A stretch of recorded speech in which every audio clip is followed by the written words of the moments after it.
योगी आदित्यनाथ की सरकार आई 5 साल में माफिया पलायन कर गया उत्तर प्रदेश से बाहर। 2 जाट युवकों की निर्मम हत्या हुई थी। लखनऊ वाला जो लड़का है ना, इस सत्ता में था और तब हत्या करवा रहा था। वो कंफ्यूज हैं जब से हमारी और जयंत चौधरी जी की केमिस्ट्री बेहतर हुई है।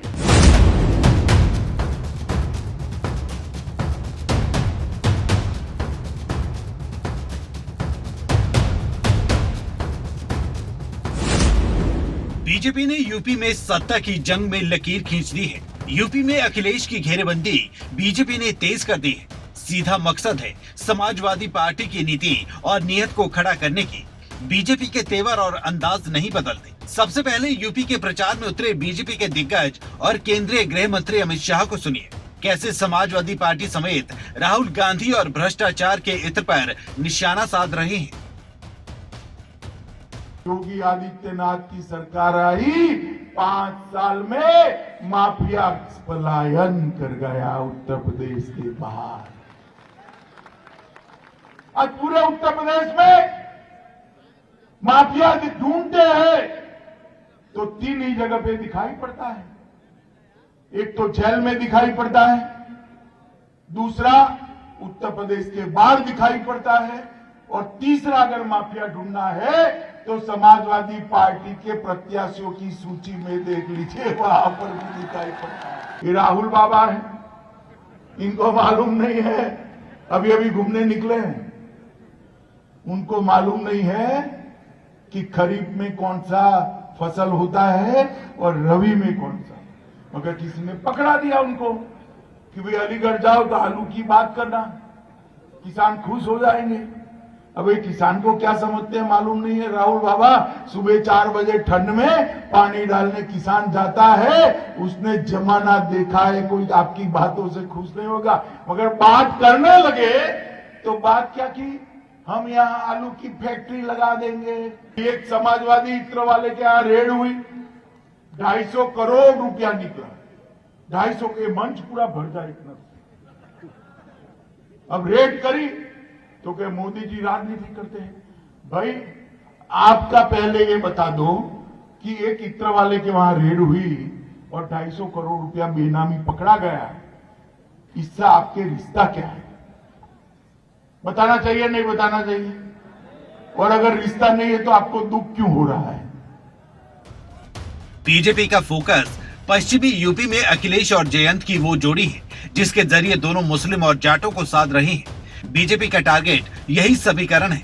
जिस नीति के सहारे बीजेपी इस जोड़ी पर आक्रामक है, जोड़ी पर जो तीर चलाए जा रहे हैं उसमें आरोप है, पलटवार है और एक दूसरे पर वार पलटवार है। ये 2 लड़कों की जोड़ी 2017 में भी बनी थी, 2014 में भी बनी थी। 2017 में प्रदेश की जनता ने एक दिल्ली में रहने वाले और एक लखनऊ में रहने वाले दोनों जोड़ी को कहा था कि तुम इस लायक हो ही नहीं भाई। याद करिए, मैं आपको याद दिलाने के लिए आया हूं। भाइयों बहनों, 2013 में जब मुजफ्फरनगर का दंगा हुआ था और सचिन और गौरव नाम के 2 जाट युवकों की निर्मम हत्या हुई थी, लखनऊ वाला जो लड़का है ना, इस सत्ता में था और तब हत्या करवा रहा था, हत्यारों को प्रश्रय दे रहा था, दंगाइयों को लखनऊ में बुला करके उनका सम्मान कर रहा था। वो कंफ्यूज हैं जब से हमारी और जयंत चौधरी जी की केमिस्ट्री बेहतर हुई है। और केमिस्ट्री को हिंदी में कहते हैं रसायन। और जो लोग पलायन की बात कर रहे हैं, उनका राजनीतिक पलायन उत्तर प्रदेश से होने जा रहा है। ये भाईचारा का चुनाव होने जा रहा है।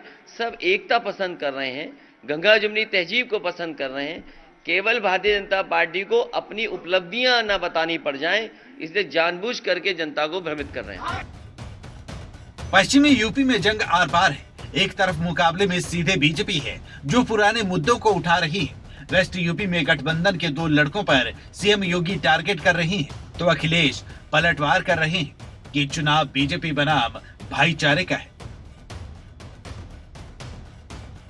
दिल्ली वाला लड़का तमाशा बना के तब भी कहता था, अरे दंगाइयों के खिलाफ ज्यादा कार्रवाई नहीं होनी चाहिए, उनका बचाव तब भी कर रहे थे।